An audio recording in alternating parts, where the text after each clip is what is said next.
Hello and welcome back to our 6th edition of the series on 12 Angry Men. And this is going to be our second last. We're going to do half of Act 2, and in the last video we're going to do the final bit of Act 2.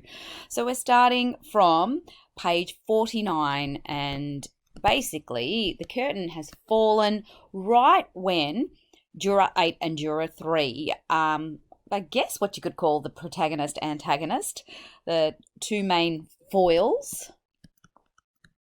And in literary terms, a foil is an opposite. Another thing you can call would be an antithesis. So Juror 3 and Juror 8 in many ways are foils for each other, or kind of opposites. You could possibly argue that Juror 10 is, but really the tension between Juror 8 and Juror 3 goes all the way through to the rest of the play. So foils, by the way, not hair foils or not tin foil, aluminium foil. It's a literary term that means characters who are opposing each other. Okay, and so we've just ended up with Juror 3, Juror 8. They were disagreeing. Juror 8 in a way taunting Juror 3, and eventually prompting him or taunting him to say, "Damn it, I'll kill you, I'll kill you, I'll kill you." Actually, he says, "I'll kill him, I'll kill him." But to which Juror 8 replies, "You don't really mean you'll kill me, do you?" And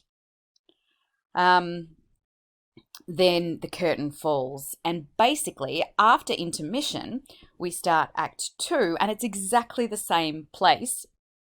The juror's in the same position, and it's as if not even a second has passed in the time of the play.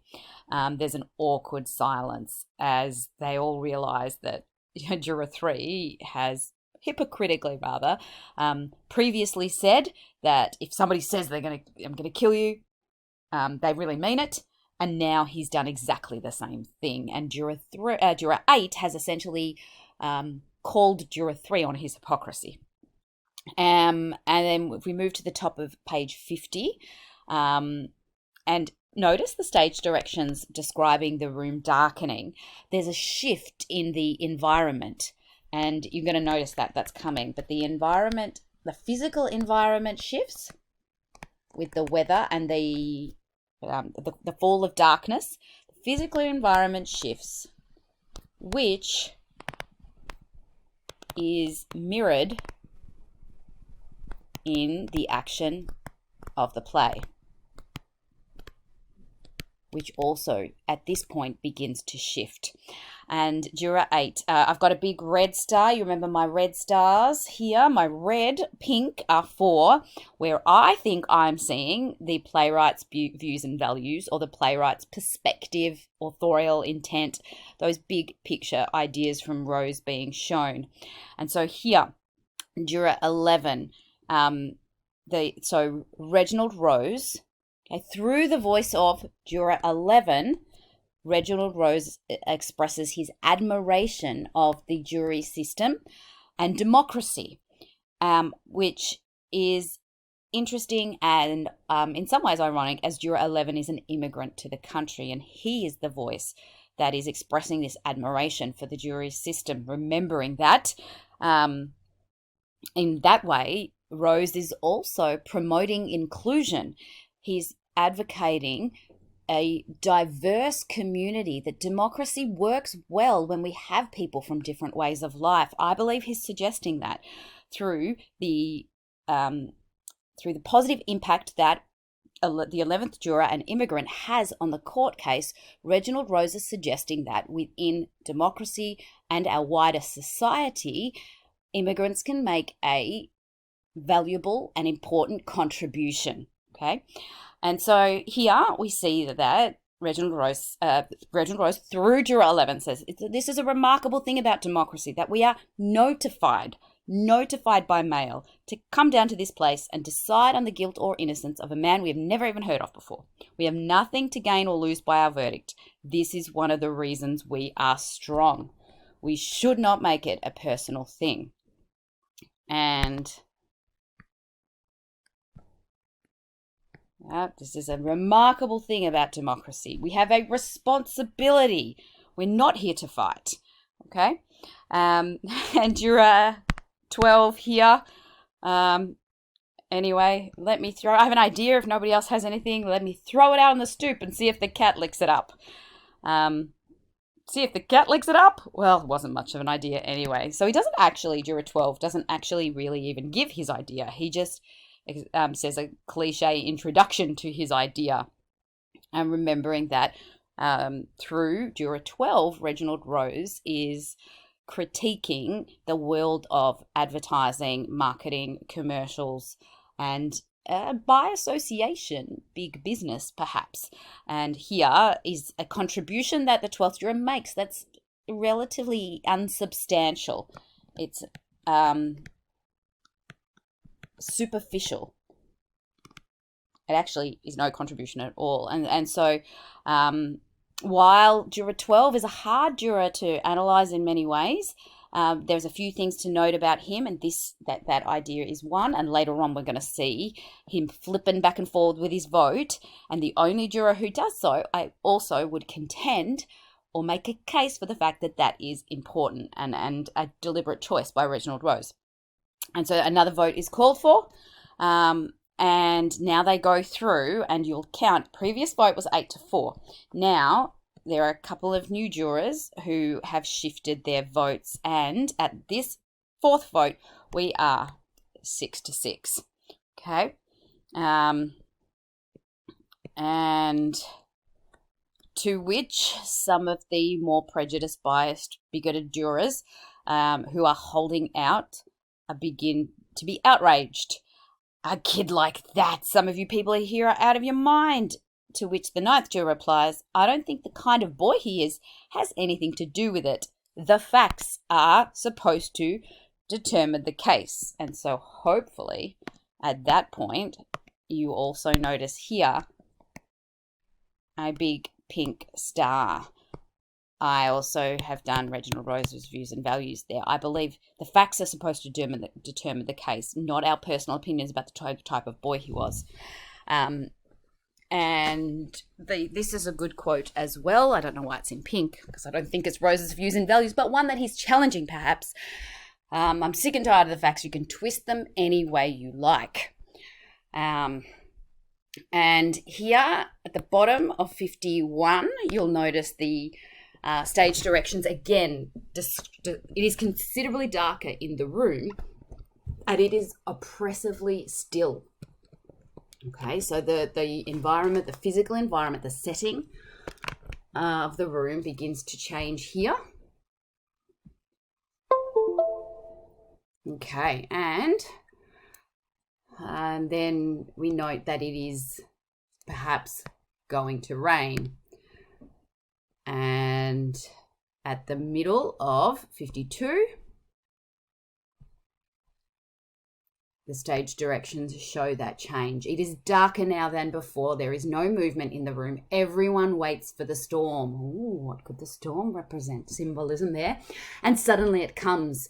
We hear only the sound of the rain pouring down into the silence. The rain pours down. And so think about what that could represent, that break in the tension, the change in weather, the change in mood.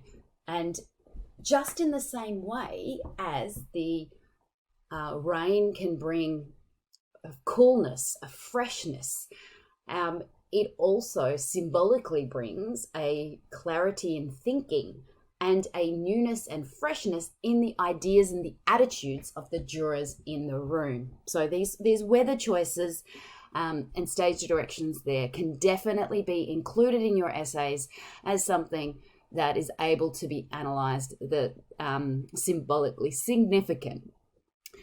And then we learn the foreman's football coach, and also the other thing of note on page 53 here, remember that the lavatory is a place of escape, but particularly down below here, the foreman goes to the bench, stands on it and starts the fan. So that fan is also, again, new ideas, new perspectives, fresh ideas, the cooling down in the room. And At this point, Juror 3 Juror 3 and 4 go into the washroom and they having a conversation. Juror 3 says, look, I'm a very excitable person. He's defending himself. Where does he get off? Calling me a public avenger and a sadist, and anybody in his right mind would blow his stack. He was just trying to bait me. Yeah. Well, he did an excellent job, says Juror 4. And at this point, Juror 3, 4, and 10 are in the washroom together, and they are the strongest adherers to the guilty vote. Later on, they become the last 3 to change their votes. And here they're having a discussion about what are we going to do about it? Like, can't we break it somehow? These 6 bastards in there aren't going to change their mind. And the 4th juror is saying, well, look, 5 of them have already changed their mind. There's no reason they can't be persuaded to do it again just by using logic.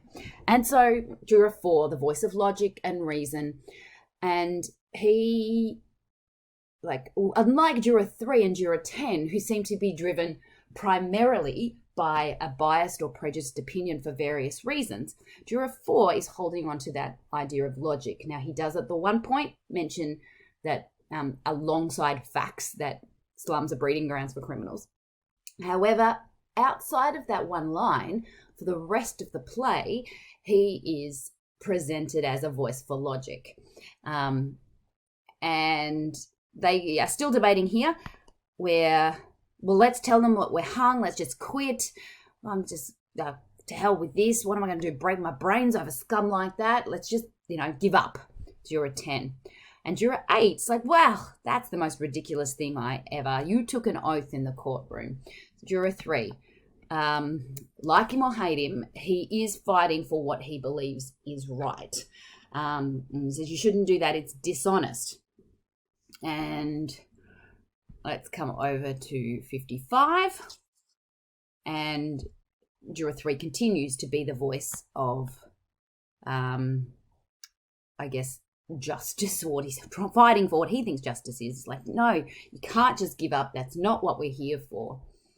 And it's interesting. I really think Juror 3 is a really interesting character to unpack because he is presented as the antagonist. He's aggressive and arrogant. He's cocky. He's a perfect foil for Juror 8. He's clearly biased because of his own past with his son. However, there is perhaps a perverted kind of nobility in the way that he holds the line to the end because he does believe it. And so while some characters, like Juror 7, change their votes just because to mix it up, later on you'll get to that, Juror 3 is adhering to what he believes is the right thing to do. And there's something in that I think Rose is still presenting as admirable. And I believe the final scene, he puts on the jacket that actually has something, shows something there. But anyway. And so now show us your arguments. We 6 don't know why you guys are so sure. What? You don't think there's room for reasonable doubt? Pardon? Maybe you don't fully understand the term reasonable doubt from the 11th juror. And the 7th juror here, again, this is a common voice you'll hear in relation to immigrants, not just in the 50s in America, but even here today in Australia. He comes over to this country running for his life, and before he can even take a big breath, he's telling us how to run the show. And this is clearly a view that Rose is condemning, or Rose is criticizing this view through how the 11th juror's beneficial contribution. What? You're calling him arrogant because he wasn't born here? Well, I'm calling you arrogant because you were. How's that? And 56.